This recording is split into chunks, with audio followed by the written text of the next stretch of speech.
4 milliards de cyberattaques sont attendues pour les Jeux Olympiques de Paris 2024 et tout le monde est une cible, plus particulièrement votre entreprise. Que vous soyez une TPE, PME, ETI, un groupe de CAC 40, une association, une collectivité territoriale, le cyberattaquant ne fait pas la différence. Il a qu'une seule motivation, c'est de bloquer votre entreprise avec un ransomware et demander de l'argent.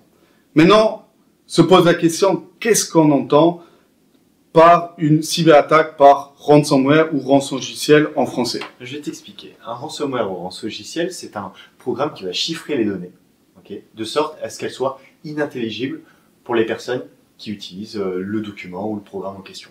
Sauf pour la personne qui a la clé. Et généralement, c'est la personne malveillante. Ok, donc si je comprends bien, si le pirate ne me donne pas la clé et que mon entreprise est victime d'une cyberattaque, je ne peux plus rien faire. C'est ça, tu peux te bloquer. Ok. Et ensuite, j'ai vu quotidiennement, je vois sur les réseaux et dans les journaux spécialisés qu'il y a des cyberattaques, des fuites de données, par exemple Le Bon Coin.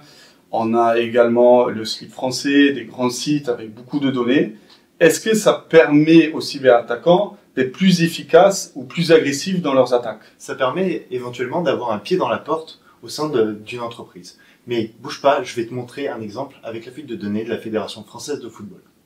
Admettons que vous soyez un salarié d'une entreprise. Vous avez donc certains documents qui vous permettent de travailler, certains programmes qui vous permettent de travailler, et vous recevez un mail de la Fédération française de football. Et étant donné que vous êtes licencié, vous êtes bien content parce qu'il vous propose des billets gratuits pour les Jeux Olympiques, pour les matchs de football des Jeux Olympiques 2024. Alors vous êtes content, en plus on vous met un lien qui vous permet de télécharger un bon de commande, vous cliquez sur ce lien, vous récupérez le bon de commande et vous exécutez ce document pour pouvoir lire et remplir le bon de commande. Et là, tous vos fichiers, ils sont chiffrés. C'est-à-dire que vous ne pouvez rien en faire. Vous ne pouvez même pas les lire, vous ne pouvez même pas les remplir, vous ne pouvez plus travailler. Le seul moyen de pouvoir utiliser ces documents est de remplir la clé du chiffrement sur le programme qui lui permet de déchiffrer tous les documents. Ah oui, on voit que ça va très très vite. En 2 clics, il espère avoir récupéré des places pour les JO. Au final, il a récupéré un ransomware pour toute son entreprise. C'est exactement ça.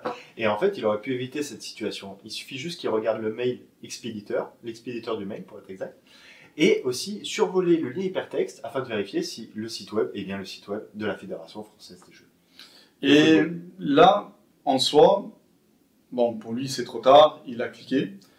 Quels sont les bons réflexes maintenant à adopter, au moins pour limiter les dégâts ou peut-être même s'en sortir? Il y a déjà 3 grands réflexes à avoir. Le premier, c'est déconnecter la machine du réseau, afin que s'il y a un logiciel malveillant qui peut se propager, ne se propage pas sur le réseau. La deuxième chose, c'est avertir le responsable sécurité pour qu'il prenne les mesures qui conviennent. Et la troisième chose, c'est surtout ne pas éteindre l'ordinateur.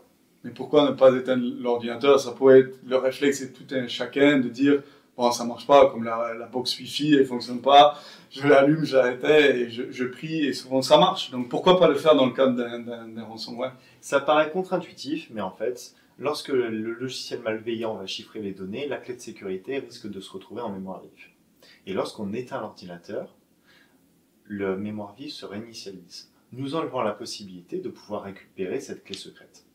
Ok, je comprends, c'est-à-dire qu'on perd une possibilité pour sauver toute l'entreprise seulement parce qu'on a éteint l'ordinateur au moment d'une attaque. C'est exactement ça, et ça nous évite en plus de payer la rançon.